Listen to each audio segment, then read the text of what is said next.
Hello everyone, this is Musaid Malik और आज हम डिस्कशन जो करने वाले हैं वो निफा वायरस पे करेंगे। और जैसे कि प्रीवियस लेक्चर में हमने जिका वायरस के बारे में डिस्कशन किया था, उसके बारे में सारे सिम्टम्स और डिजीज़ कैसे होती है, क्या उसके प्रोक्योरमेंट्स हैं, वो सारी चीज़ें देखी थी। तो चलिए आइए देखते हैं निफा वायरस के बारे में। जो भी प्रॉब्लम हो आप कमेंट कर सकते हैं या इंस्टाग्राम पर पूछ सकते हैं। ठीक है, निफा वायरस। तो जैसे कि आप ये देख रहे हैं, ये डिज़ीज़ के बारे में हम आगे आपको बताते हैं। ठीक है, देखिए ये डिज़ीज़ क्या होती है। इसमें दो साइकिल्स हैं। पहला क्या होता है, जो हमारे बेड्स वगैरह होते हैं, वो हमारे जितने भी ट्रीज़ होते हैं, फ्रूट्स होते हैं, डेट्स होती हैं, तो उन सारी चीज़ों को वो ईट करते हैं। उस टाइम क्या होता है, आधे फ्रूट्स वो खा लेते हैं, बाकी फ्रूट्स राइप होंगे तो फॉल डाउन होते हैं ग्राउंड पर। ग्राउंड पर क्या होता है, जो स्वाइन्स वगैरह होते हैं वो उसको ईट करते हैं। तो ये जो वायरस होते हैं, ये यहाँ से, सॉरी मेरा पेन वर्क नहीं कर रहा था, एक मिनट रुकिए।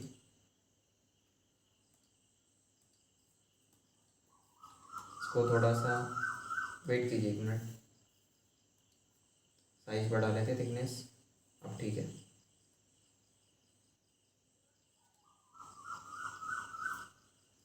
थोड़ा सा और जूम इन करते हैं हम लोग।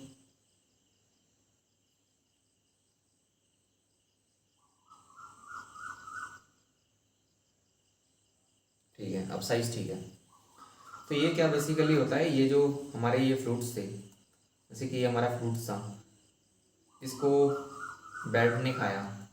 खाने के बाद में जो बचा हुआ फूड था इतना, ये फॉल डाउन हुआ नीचे, ये यहाँ पहुँच गया मान लीजिए। इसको स्वाइन ने खाया और ये किसी ना किसी तरीके से फार्मर्स के कांटेक्ट में आ गया, या फार्मर्स ने, या कुछ लोग होते हैं जो नॉन वेजिटेरियन होते हैं वो इसको कंजप्शन करते हैं इसके मीट का, तो डायरेक्टली या इनडायरेक्टली उनके तक पहुंच गया। तो ये वायरस वहाँ पर फिर एंट्री ले लेगा और ये human to means animal to human आ जाएगा। ठीक है, तो फिर ऐसे वायरस को कंट्रोल करना बहुत मुश्किल हो जाता है। ठीक है, क्योंकि इनका इन्फेक्शन रेट बहुत ज़्यादा ही होता है। वेरस इन ये क्या कहते हैं अपना, वेट्स के अंदर और स्वाइन में तो कुछ हद तक डिजीज़ करता है, वरना वेट्स के अंदर ये ऑलमोस्ट नेग्लिजिबल, मतलब कुछ उनका लॉस कर पाता है, क्योंकि वहाँ पर ये मतलब रिप्रोड्यूस भी करेगा, सब कुछ करेगा, लेकिन उसके लिए कोई हार्मफुल नहीं होता है। हाउ इट इज़ ट्रांसमिटेड ये देखते हैं। थ्रो कॉन्टैक्ट विद दी निफा इन्फेक्टेड पीपल्स, मतलब या कोई पर्सन इन्फेक्टेड है तो उससे डायरेक्ट ट्रांसमिशन हो जाएगा। By consuming fruits eaten by infected bats और क्या बर्ड्स। ठीक है, ये नेचुरल होस्ट हो गया, ये इसके अंदर आएगा, फिर ये वैसे फैला गया। Transmission of the Nipah virus to humans में occur after direct contact with the infected bats and the pigs. ठीक है, तो ये दे रखा है। अब देखते हैं इसको। ये स्लाइड हमारी पूरी आ गई। अब जो सेम प्रोसेस मैंने अभी आपको बताया था कि वो फ्रूट्स बैट ने खाया, बैट ने फिर बैट जो फ्रूट बचा वो स्वाइन ने खाया, या मतलब एनिमल ने खाया, तो इस तरीके से इनकी साइकिल चल रही है। व्हाट इज निफा वायरस? निफा virus infected is a newly emerging zoonosis. Zoonosis या जूनोजिक, मतलब जूनोसिस क्या होता है, मतलब कोई ऐसी डिजीज जो एनिमल के अंदर है, एनिमल से फिर ट्रांसमिशन के थ्रू वो ह्यूमंस में आ गई, तो उसको जूनोसिस या जूनोजिक वायरस कहते हैं। ठीक है, disease which can be transmitted to humans from animals. ठीक है, Nipah virus is a member of the paramyxoviridae family, genus henipavirus. ठीक है, transmission of the Nipah virus may occur after direct contact or with infected bats and pigs. ठीक है, तो ये सारी चीज़ें दे रखी हैं। नेचुरल होस्ट इसका अपना बैट होता है। अब क्या हो रहा है ये देखिए, ये हॉर्स के अंदर गया, हॉर्स से ह्यूमन के अंदर गया, मतलब ये सारी चीज़ें दिखा रही हैं, सारी साइकिल्स दिखा रही हैं। अब इसका मोटिलिटी रेट देख लेते हैं हम लोग। अगर ये हॉर्स से ह्यूमन के अंदर आ रहा है, जो मतलब ऑस्ट्रेलिया में देखा गया, फिलीपींस में देखा गया, तो वहाँ पर मोटिलिटी रेट इसका बहुत ज़्यादा आया, 60 to 80% आया, 60 to 80% आया। मलेशिया और सिंगापुर में इसका रेट 40% आया। बांग्लादेश प्लस इंडिया में इसका रेट कितना है, 90%। आप समझ रहे हो, जैसे कि कोविड से आज की जो मतलब प्रेजेंट सिचुएशन है, इस time 3 lakh to 3.5 lakh cases per day आ रहे हैं। तो अगर इसका मीन्स क्या है, तो अगर वहाँ पर 3 लाख अगर केस हमारे पर डे आ रहे हैं, तो इसमें से क्या था, अगर 90% मतलब मोटिलिटी रेट है, तो यानी कि 2,70,000 की डेथ हो जाएगी और कुल 30,000 बचेंगे। ठीक है, तो ये बहुत मतलब डेंजरस, बहुत ही ज़्यादा डेंजरस डिजीज़ है। तो इसलिए हम लोगों को अपने हिसाब से मतलब रहना चाहिए, और मीन्स किसी दूसरे की फूड चेन में ऐसे एंटर नहीं करना चाहिए। जैसे कि अगर इस टाइप की अगर डिजीज़ आएंगी तो फिर ह्यूमन काइंड को तो बहुत बड़ा खतरा होने वाला है। सिम्टम्स क्या होंगे? फीवर आएगा, हेडेक आएगा, ड्रॉनीनेस आएगी, डिसओरिएंटेशन होगा, मेंटल कन्फ्यूजन होगी, इवन कि पीपल कोमा में भी जा सकते हैं। कोमा एक ऐसी कंडीशन होती है जहाँ पर पर्सन ना लिविंग होता है ना नॉन लिविंग होता है। जैसे कि हमारे जो सीड्स हम घर में स्टोर्स करते हैं, वीट के हो गए, पैडी के हो गए, तो वो डॉर्मेंसी की स्टेज में रहते हैं। ऐसे ही हमारी मेटाबॉलिक रेट बॉडी की इतनी स्लो हो जाती है कि पर्सन सिर्फ ग्लूकोज देंगे, उसको जो भी बेसिक रिक्वायरमेंट्स हैं वो हम उसको डिफरेंट टाइप्स की ट्यूब्स देकर और इंजेक्शंस के थ्रू हम प्रोवाइड करते हैं वेंटिलेटर पर। तो मतलब उसको, उसकी सेल्स को हम एक तरीके से न्यूट्रिएंट देते हैं, लेकिन पर्सन का कुछ वर्किंग, कुछ बहुत हद के, बहुत रेयर केसेस में पर्सन कोमा से बैक आ पाते हैं, वरना बहुत कम चांसेस होते हैं। ठीक है। After exposure and incubation period 5 to 14 days, illness presents 3 to 14 of fevers, headaches followed by other symptoms. No specific treatment for Nipah virus. इसका भी सिम्टोमेटिक ट्रीटमेंट दिया जाता है। जैसे कि कोई पर्सन इन्फेक्ट हुआ तो उसको हम क्या करेंगे, फीवर आ रहा है तो फीवर की मेडिसिन दे देंगे। वायरल इन्फेक्शन हो रहा है, बैक्टीरियल अदर सेकेंडरी इन्फेक्शन हो रहे हैं तो उनके लिए हम different antibiotics, streptomycin. Viral infection अगर कोई सेकेंडरी हो रहा है तो हम फेविफ्लू या रेमडेसिविर जैसी दवाइयाँ यूज़ करते हैं। ठीक है। अब हम देख लेते हैं व्हाट इज निफा वायरस। निफा वायरस, इसको शॉर्ट में NIV भी बोलते हैं। क्या है ये? Infection is a newly emerging zoonosis that causes severe disease in both animals and humans. तो हमारी जो इसके लिए बहुत सारी कमेटीज़ भी बनाई गई हैं WHO के द्वारा, क्योंकि ये एक ऐसा वायरस है, हो सकता है आने वाले टाइम में निफा वायरस जो है ये कोविड से भी जाकर ऊपर निकले। तो इसके लिए हमको वैक्सीन सभी तैयार करनी होंगी, नहीं तो आने वाले टाइम में हमारी जितनी भी पॉपुलेशन है उसको बहुत बड़ा खतरा है इस वायरस से। लेकिन इसकी हाँ एक चीज़ ये है, ये person to person direct contact नहीं करता है पहले, लेकिन जैसे कोविड भी तो नहीं करता था, लेकिन कोविड में क्या हुआ, ह्यूमन से ह्यूमन जब ट्रांसमिशन स्टार्ट हो गया तो हो सकता है आने वाले टाइम में ये निफा वायरस का भी ट्रांसमिशन स्टार्ट हो जाए। तो हम लोगों को वेल प्रिपेयर रहना पड़ेगा, एडवांस में कुछ वैक्सीन बना के रखनी पड़ेगी, जिससे कि अगर कोई सिचुएशन खराब होती है तो हम लोग उसका यूज़ कर पाएँ। ठीक है। Prevention outbreaks in India. ठीक है। 66 केसेस आए, 45 डेथ्स हुई। तो ये सारी चीज़ें डेटा दिखा रखा है। नेचुरल होस्ट जैसे कि हमने पहले भी देखा, बैट है। सेकेंडरी होस्ट क्या है इसका? स्वाइन है। और फिर ये ह्यूमंस में आ जाता है। अब थोड़े नोट्स के पॉइंट ऑफ व्यू से देख लेते हैं हम। निफा virus is a zoonotic virus. Zoonotic वही होते हैं जो एनिमल से ह्यूमंस में आते हैं। If it is transmitted from animals to humans, can also be transmitted through contaminated food और directly between peoples.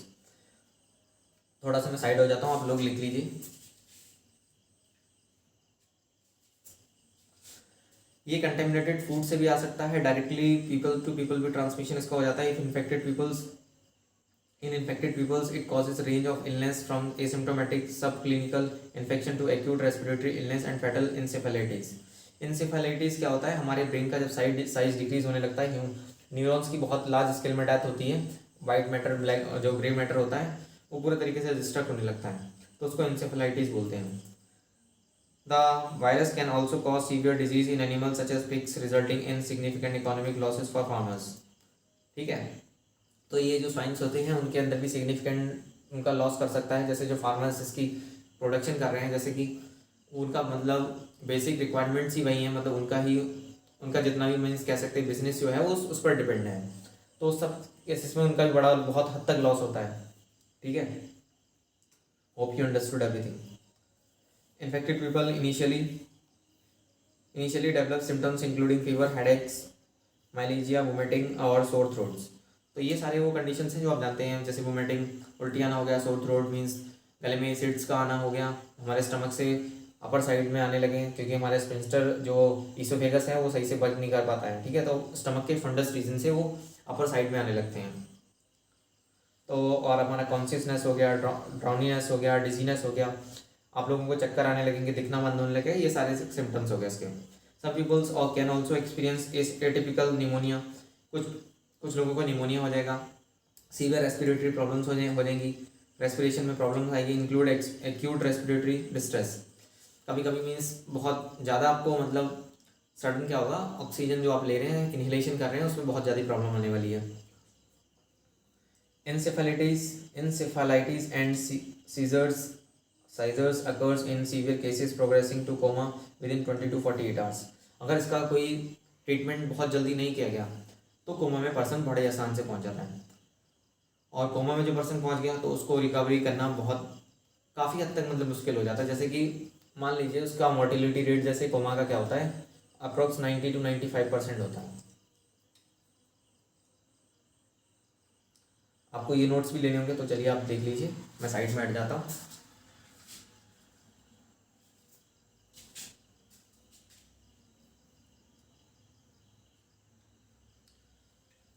The case fatality rate is estimated 40 to 75%.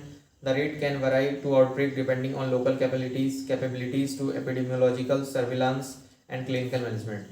तो ये फैटिलिटी रेट ऐसा नहीं है कि 40 से 75, 70 से 80, 90, ये उन सारे फैक्टर्स पे भी डिपेंड करेगा। जैसे कि आपके पास में मेडिकल फैसिलिटीज़ कैसी हैं, कैसा इंफ्रास्ट्रक्चर है, किस हद तक आप उसको मीन्स कंट्रोल कर पा रहे हैं, नहीं कर पा रहे हैं, तो उन सारी चीज़ों पे भी ये डिपेंड करेगा। Nipah virus can be transmitted to humans from animals such as bats, pigs, contaminated foods, and can also be transmitted directly from humans.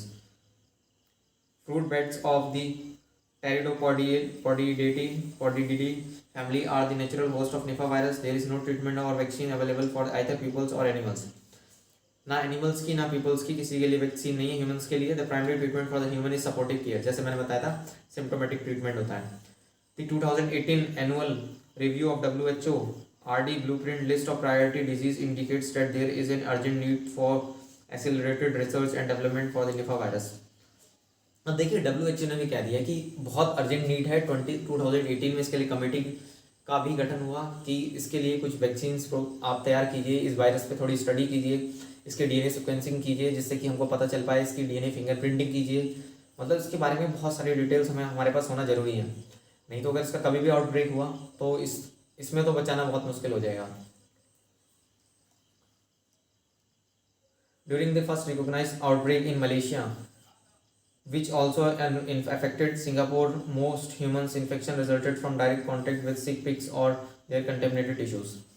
तो अगर कभी ऐसे इन्फेक्शन स्टार्ट होता है तो सबसे पहले तो हमें जो स्वाइन्स हैं उनसे मतलब दूर अपना कांटेक्ट बनाना पड़ेगा, लेकिन नेचुरली ऐसा पॉसिबल नहीं है। ये जो फार्मर्स हैं जो इसका प्रोडक्शन कर रहे हैं, मीट के लिए कर रहे हैं, मिल्क के लिए कर रहे हैं, या किसी मेडिसिनल पर्पस के लिए कर रहे हैं, ठीक है, तो वो सारा मतलब उनको बहुत बड़ा लॉस होगा, तो वो लोग मतलब नहीं हटना चाहते हैं, तो इससे फिर मतलब बहुत प्रॉब्लम होगी। तो इसलिए वैक्सीन का डेवलपमेंट बहुत ज़रूरी है। और इसकी वैक्सीन, ये जो वायरस है जितना इसका म्यूटेशन रेट है उसके हिसाब से इसके लिए बेस्ट जो वैक्सीन होगी वो mRNA बेस्ड टेक्नोलॉजी का होना चाहिए। In subsequent outbreaks in Bangladesh and India, consumption of fruits or fruit products such as raw date palms juices contaminated with the urine and saliva of the infected fruit bats was the most likely source of infections. जैसा कि मैंने बताया, जो bats होते हैं या जो भी मतलब प्राइमरी के होस्ट हैं इसके मोस्टली बैट्स ही होते हैं। तो जैसे डेट होती है, खजूर होती है, उसके पेड़ पर जो फ्रूट्स हैं उसको वो ईट करेंगे और उसमें कुछ खाएंगे कुछ नहीं खाएंगे, तो उसका जो हम लोग डेट्स जो डेली यूज़ में अपने कंजप्शन में यूज़ करते हैं तो उसको वो हम क्या करेंगे, इनडायरेक्टली हमारे अंदर कंजप्शन हो जाएगा और उससे फिर इन्फेक्शन आगे कैरी ऑन करेगा।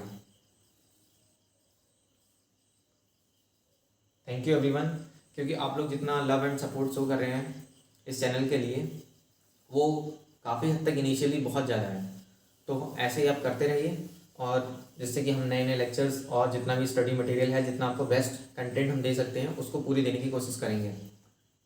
Thank you for watching this lecture.